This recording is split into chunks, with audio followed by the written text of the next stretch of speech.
الحمد لله والصلاة والسلام على رسول الله.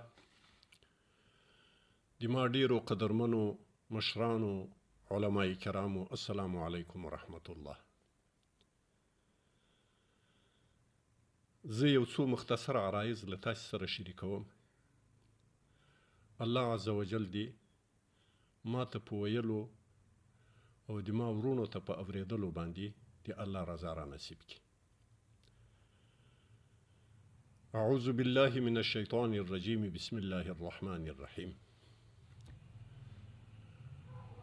والمؤمنون والمؤمنات بعضهم أولياء بعض.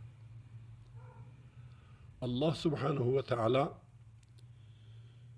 په سورة توبه کې یو او یاوم آیت مبارک کې فرمایي چې نارینه مؤمنان او زنانه مؤمنان دي یو د بل دوستان دي او دوی څه خاص امتیازات و خصوصیات و صفات لري. اول دا یأمرون بالمعروف و ینهون عن المنکر، چې دوی امر کوي د الله بندگانو ته په نیکو کارو، که نارینه مؤمنان دي که زنانه مؤمنان دي. او دوم امتیاز یې دا ده چې وینهون عن المنکر، دوی د خدای بندگان له بدو کارو له ناروا کارو څخه رئیساروي چې څومره یې وس و طاقت یې د وس په دایره کې. او دریم امتیاز یې دا ده چې ویقیمون الصلاة، دوی اقامه د لمانځه کوي سره له ټولو حقوقو او آدابو. څلورم امتیاز یې دا ده چې ویؤتون الزکاة، دوی د الله په ورکړي مال کې زکات ادا کوي. پنځم اختصاص و پنځم امتیاز یې دا ده چې ویطیعون الله ورسوله، دوی اطاعت د الله او د الله د رسول کوي. په دنیا کې ژوند د الله په اطاعت او د الله د رسول په اطاعت کې تیروي. بیا چې کله دا صفات نارینه مؤمنانو او زنانه مؤمناتو په ځان کې راوستل، نو الله بشارت ورکوي اولئک سیرحمهم الله، دو کسانو باندې به زر تر زر رحمت وکي الله جل جلاله. ان الله عزیز حکیم، الله زورور او د حکمت څښتن ده. او د دو او یاوم آیت مبارک په شروع کې الله جل جلاله فرمایي وعد الله المؤمنین والمؤمنات جنات، وعده کړې ده الله جل جلاله له نارینه مؤمنانو سره او له زنانه مؤمناتو سره د خپلو لوړو جنتونو، که چېرته دوی د الله په دین باندې وخت تیر کړي او ژوند تیر کړي. او الله به دوی ته هم په دنیا کې هم په برزخ کې هم په آخرت کې حیات طیبه په برخه کوي. لکه الله عز وجل چې فرمایي من عمل صالحا من ذکر او انثى وهو مؤمن، څوک چې نیک عمل کوي، که هغه نارینه وي که زنانه وي، او هغه په یو ایمان او یقین او عقیده باندې هغه نیک عمل کوي، نو فلنحیینه حیاتا طیبه. الله عز وجل فرمایي چې موږ به حیات طیبه، پاکیزه زندگی، خوشحاله زندگی، مرفه زندگی، د عزت زندگی ور په برخه کو. د ما قدرمنو ورونو، په اسلامی امارت کې د ښځو د تعلیم په باره کې چې حق ووایو حق تلفي سوی ده. او په دغه ارتباط زه څو اجمالي صورتونه و عنوانونو ته اشاره کوم، علماء کرام د فکر پې باندې وکړي.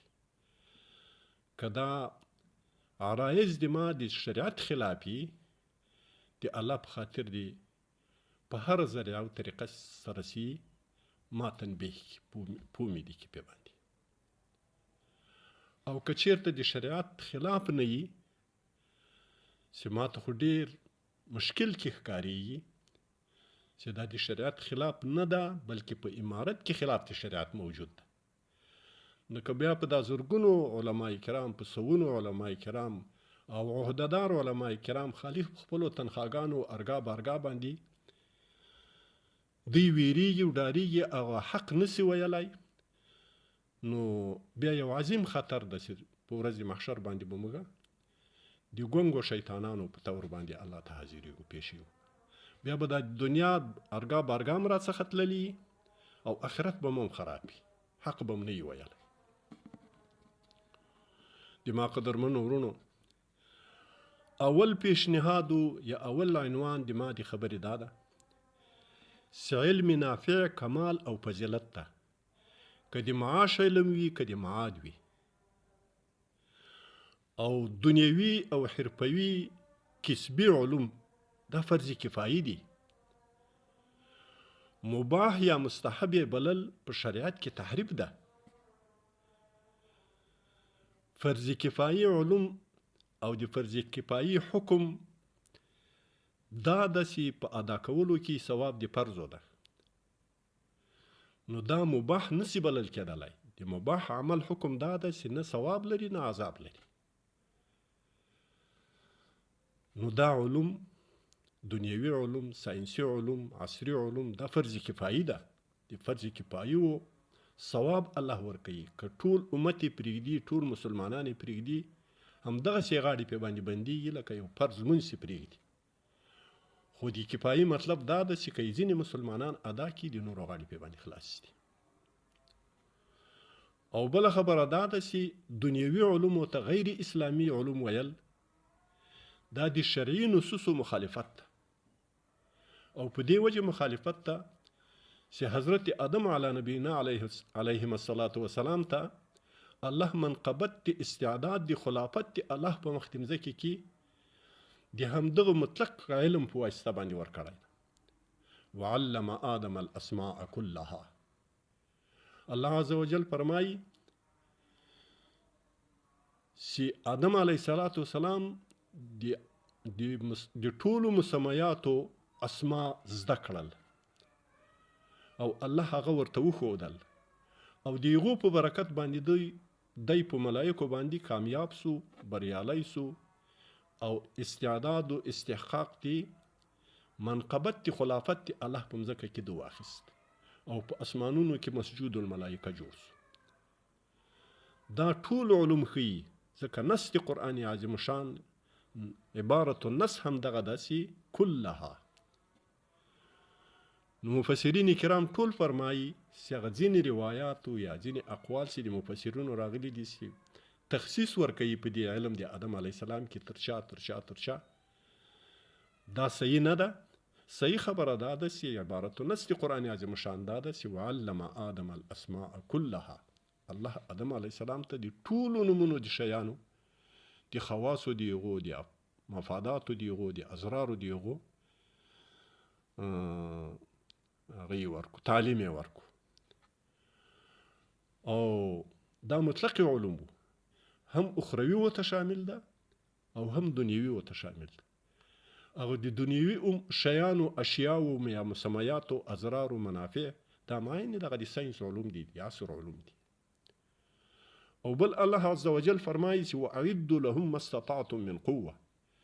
تاسې د خپل دین د حفاظت لپاره او د دښمنانو د شړلو، د دښمنانو د ویرولو لپاره تاسې چې څومره وسو طاقت لري قوت حاصل کړئ. نو دا قوت په دې سره نه حاصلیږي چې موږ ډالونه جوړ کړو، غیشي جوړ کړو، آسان تربیه کړو، کچرې ولرو او نیزې جوړې کړو. دا د دې نن معاصرې وسلې د معاصرو وسایلو په مقابل کې هیڅ کار نه ورکوي، هر څوک پې باندې پوهېږي. نو موږ به امیشیان ځانونه نه جوړوو. د امیش یوه ډله ده په امریکا کې، هغه له دې موجودو معاصرو اختراعاتو، ایجاداتو څخه استفاده نه کوي، وایي دا د موږ د عیسایت له دینه سره مخالفت ده. اوس هم په بګیو په اسانو کې ګرځي. دویمه عریضه مې دا ده چې په نصوصو د اسلام کې اکثره تعبیرونه د ذکورو په صیغو سوي، خو مراد ذکور و اناث دواړه دي. لکه الله عز وجل فرمایي هدى للمتقین. قرآن عظیم شان هدایت ته د متقیانو دپاره. نو متقین دی مذکر صیغه ده، د دې مطلب دا هیڅ کله نه ده چې دې زنانو دپاره هدایت نه ده. یا الله عز وجل فرمایي فاسألوا اهل الذکر ان کنتم لا تعلمون. فاسألوا د مذکر صيغه ده، په هیڅ صورت باندې دا تخصیص د ذکر پورې نه لري. یا الله عز وجل فرمایي انما یخشى الله من عباده العلماء. نو علما د مذکر صيغه ده، په هیڅ صورت باندې دا مختص نه ده تر ذکر طبقه پورې. یا الله عز وجل فرمایي هل يستوي الذين يعلمون والذين لا يعلمون. نو والذين لا يعلمون يعلمون دا د مذکر صيغ دي او په هیڅ صورت باندې دا مختص تر ذکر پورې نه ده، بلکې دواړه تیر مراد دي. یا الله عز وجل فرمایي يرفع الله الذين آمنوا منكم والذين اوتوا العلم درجات. دلته د مذکر صيغه کارول سوي دي، په دې کې په هیڅ صورت باندې دا معنا نه ده چې علم سي درجه لري پس له ایمان چې بیا لوړې درجې کمال ده او فضیلت ده. نو دا فقط د نارینه و د ذکرو دپاره ده، زنانه و دپاره دا فضیلت نه ده. او که څوک دغسې تخصیص العیاذ بالله ورکوي، نو دا هغه بدترین تحریف ده په دینو په شریعتو په قرآن کې، چې نه یهودو په خپل دینو کتاب و مذهب کې کړی ده، نه نصاراو کړی ده، نه لکه دا بیاسې مسلمانانو کړی. دا ځکه چې الله جل جلاله د خپل حبیب په ژبه باندې موږ ته اعلان کړی چې د الله نازولی حبیب حضرت محمد مصطفی صلی الله علیه وسلم فرمایي چې انما النساء شقائق الرجال. زنانه طبقه دا امثال و نظائر دی رجالو دی، دا جز دی معاشری دی، او دغه اوامرو دغه صيغ چې مذکر تعبیر سوي دي، دو کې هغه مفادات و مفاهیم دواړو طبقو ته شامل دي. او دریم عرض می دا ده چې ښځه د دعوت چلولو، بیان کولو، تعلیم او تعلم کولو اهل او مستحقه ده. لکه مخکې آیت مبارک کې موږ تاسې وویل یأمرون بالمعروف وینهون عن المنکر. ښځه امر کوي په معروف باندې او نهی به کوي له منکره. دا خصوصیت یې ده، دا امتیاز ده د مؤمنې ښځې. یا الله عز وجل فرمایي خلق الانسان علمه البیان. دغه مطلق انسان ته الله د بیان استعداد ورکړی ده او تعلیم ورکړی ده. بنا په دې موږ دا وایو، دا عقیده لرو چې د ښځې صوت عورت نه ده. ښځې بیان کولای سي، ښځه دعوت کولای سي، ښځه تبلیغ کولای سي، ښځه بیو شرع کولای سي، ښځه تدریس کولای سي، ښځه تعلم کولای سي، ښځه حدیث ویلای سي. حضرت ام المؤمنین عایشه رضی الله تعالی عنها 2210 احادیث له دې مبارکې چې امت ته رانقل سوي. دا خو په اشارو په لیکلو باندې نه دي راغلي، خو په تلفظ سره، په تعبیر سره او په صوت سره رانقل سوي دي. البته ښځو ته د اجنبي خلقو سره په غږېدلو کې تناغم، تکسر، تغنج و تخضع دا ناروا ده. لکه نارینه و ته چې تشدق و تکلف ناروا ده، زنانه و ته په خپل صوت کې تغییر ناروا ده. ځکه الله جل جلاله فرمایي چې وقلن قولا معروفا. دوی به خپل عادل لهجه باندې غږېږي، نه به د بلا په شکل باندې غږېږي چې انساني کرامت یې تر پښو لاندې شي، او نه به د یو فتنهګرې په طور باندې غږېږي لکه یو زوجه چې له خپل زوجه سره غږېږي. حضرت ابن زید رحمت الله علیه د همدغه آیت په تفسیر کې فرمایي چې قولا معروفا څخه دا مطلب ده چې قولا حسنا جمیلا معروفا فی الخیر. نو دا څلورم پنځم عرض. او شپږم عرض مې دا ده چې په ولاتو د نظام باندې، په مشرانو باندې فرض عین ده چې زنانه طبقې ته په تعلیمي ماحول کې، په کاري ماحول کې، په تجارتي ماحول کې د عفت و د حیا سرشته وکړي. د عفت و د حیا په چاپیریال کې دوی ته زمینې برابرې کړي، او داسې نه چې هلته د بېحیایي له خطرې څخه دغه ټولې دروازې پې باندې بندې شي. دا به بیا داسې مثال لري لکه په یو ښار کې چې 2-3 ټکره وشي او د ترافیک ریاست و وزارت راپورته شي، هغه امر پې باندې وکړي چې په دې ښار کې به نور موټر نه ګرځي. په هزارها داسې نور مثالونه. او یا پښتو کې یو متل ده، وایي د سپږې د یوې سپږې په وجه باندې ټول پوستین ورته اچي. دا هیڅ عقل نه ده، هیڅ تعقل نه ده، هیڅ شریعت نه ده داسې چې د بېعفتي د بېحیایي د خطرې په وجه باندې موږ علم پې باندې بندوو. علم به نه بندوو، خو ماحول به جوړوو. د ماحول جوړول پې باندې فرض عین دي. که یې نشي جوړولی بېکفایتي د عمراو ده. او شپږم عرض مې دا ده چې دا نن موږ په سترګو وینو چې د کفارو ملکونو ته په لکونو د مسلمانانو کورنۍ د تعلیم د نه لرلو په بهانه، د کار د نه لرلو په بهانه، د ضیقت او د تکلیف په بهانه باندې ورتښتي او هلته بېدینه کېږي، یهودیان کېږي، نصرانیان کېږي، مرتدان کېږي او نسل در نسل یې په کفر کې بیا تېرېږي. د دغه ذمهواري او د دې مخنیوی دا د ولاتو د امورو فریضه ده. او که چېرته په دې کې بې اعتنایي کوي نو دا له دې ملت، مظلوم ملت سره یو عظیم خیانت. ځکه موږ فقیر خلک یو او درېیمه دنیا او فقیر خلک د بډایو ملکونو طرف ته په استخارو باندې منډې وهي. نو که داسې بانیم په لاس ورکو او یو صحیح کنټرول انتظام د هغه دپاره نه وي، نو دا به موږ له دې ملت سره لوی خیانت کړی.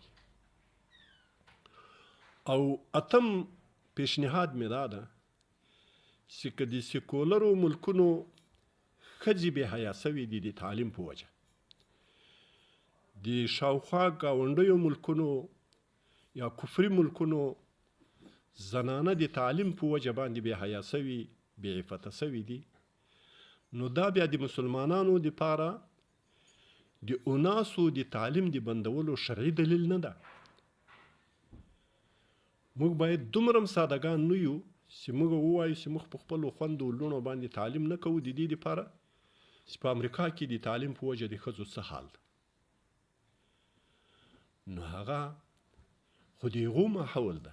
موږ به د خپل ماحول جوړوو، د دې خپل ماحول اصلاح به کوو. الله جل جلاله د نړۍ هر غافل په اذان ویښوم، زه بلال خو به ولې جهان ویښوم، زه بلال خو به ولې جهان ویښوم.